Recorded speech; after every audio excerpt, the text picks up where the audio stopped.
إن الحمد لله نحمده ونستعينه ونستغفره ونستهديه ونعوذ بالله من شرور أنفسنا وسيئات أعمالنا.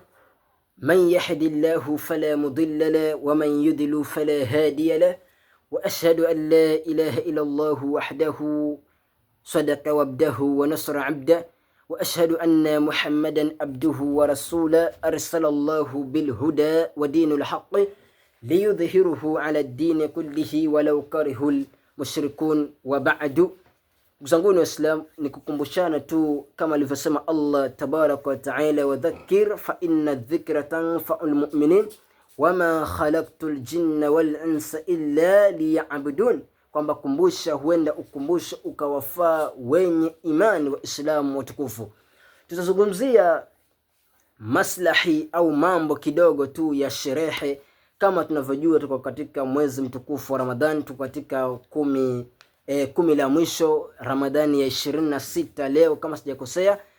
Tuko na takriban siku 4 ama 3 tuingie katika sherehe za Waislamu. Tunaambiwa mal idani, ni zipi idi mbili, bimaana sherehe mbili za Waislamu. Anasema huma idul fitri wa idul adha wa yaumul jumu'a, ni idul fitri wa idul adha na siku ya Ijumaa. Ndio sherehe ama sikukuu, nitatumia neno kama hili, sikukuu za Waislamu, yani sherehe za Waislamu ni hizi tulizozitaja. Idul Fitri ambayo inaswaliwa baada ya Ramadhan, na Idul Adha ambayo inaswaliwa katika mwezi wa Dhulhijja, na siku ya Ijumaa ambayo ni kila wiki naam. Waislamu watukufu, Idul Fitri ni ile idi ambayo kwamba inasherehekea, watu wanasherehekea baada ya kumaliza funga ya mwezi mtukufu wa Ramadhan, ndo idi inayoswaliwa.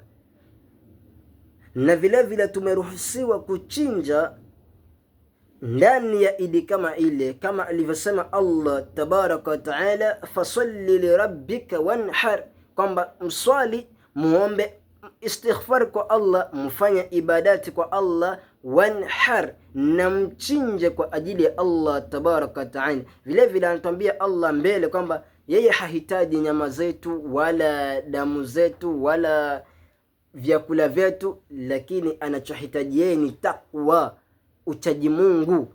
Ndugu wa Islam, ndio idi ambayo kwamba yaja hivi sasa baada ya masiku kadhaa haya. Vile vile kuna Idul Adha. Idul Adha ni idi ambayo kwamba inakuwa siku ya 10 katika mwezi wa Dhulhijja, baada ya watu kuenda katika Maka kule, kuenda kufanya tawafu, kuenda kuhiji kule. Sisi baada ya kufunga Arafa yaumu tasi, siku ya 9 fi shahru Dhulhijja, katika mwezi wa Dhulhijja, basi sisi nasi katika siku ya 10 tunafungua, tunaswali Idul Adha, ambayo wengi katika sisi tunaita idi chinja chinja, yani idi ya kuchinja kweli kweli. Kwa hivyo ndizo sherehe ambazo zinafahamika, sherehe za Waislamu. Sherehe za Waislamu ni hizi. Vile vile kuna yaumul jumaa, siku ya Ijumaa, nayo tunaambiwa ni idi fil usbu'i, ni idi ya Waislamu wanaokutana katika kila wiki, wanakutana idi kama ile. Tabu na shida na balaa inakuja hapa Muislamu kukosa kufahamu sherehe zake za Uislamu. Waislamu watukufu, happy birthday sio katika Uislamu.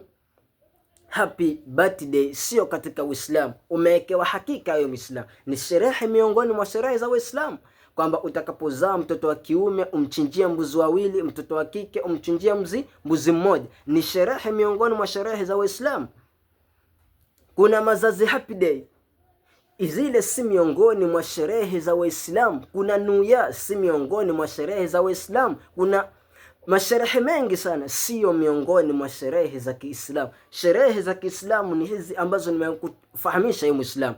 Na unapoambiwa kwamba happy birthday to you, na wewe ukajiwekea mambo yako sijui, utakuwa unaingia katika dhima, unaingia katika hasara mbele ya Allah tabaraka wa taala. Kwa hivyo ndizo sherehe ambazo ni za Waislamu, na wanatakikana Waislamu wajigambe na sherehe kama hizi ambazo Allah tabaraka wa taala na Mtume sallallahu alaihi wasallam amezitanabaisha, ameziweka huru kabisa sherehe kama hizi ambazo ndiyo za Waislamu. Kufikia hapo tutakuwa tumemaliza, na Allah tabaraka wa taala atuwafikie sisi Idul Mbaraka, Idi yenye baraka, na atukubalie saumu zetu, na tumuomba Allah husnul khatima. Inna Allaha wa malaikatahu yusalluna ala nabi ya ayyuhalladhina amanu sallu alayhi wa sallimu taslima. Rabbana atina fid dunya hasana wa fil akhirati hasanatan wa qina adhaban nar.